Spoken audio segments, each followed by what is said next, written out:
Une bande de 60 cm, c'est tout ce qui reste aux usagers de la rue de l'école de médecine qui doivent composer avec l'infernale symphonie des marteaux-piqueurs, des chalumeaux et des éboulements de roches.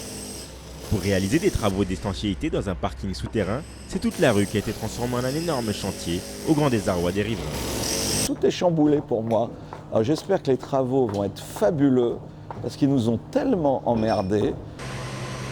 Mais les plus agacés par ce chantier, ce sont les commerçants qui doivent supporter les nuisances tout au long de la journée.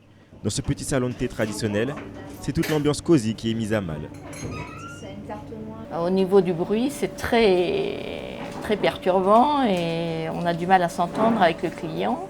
On nous a proposé de mettre une terrasse gratuitement dehors, mais avec de la poussière, installer une terrasse. Pas de compensation donc pour les commerçants qui depuis une semaine doivent gérer le blocage des rues adjacentes.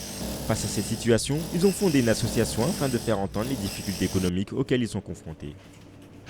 Chacun a ses impératifs. On a des gros problèmes de livraison parce qu'il y a les accès, vous avez pu remarquer, sont carrément bouchés de partout. Là, on a déjà chiffré depuis le début de l'année, à peu près, on a perdu 30% de chiffre d'affaires.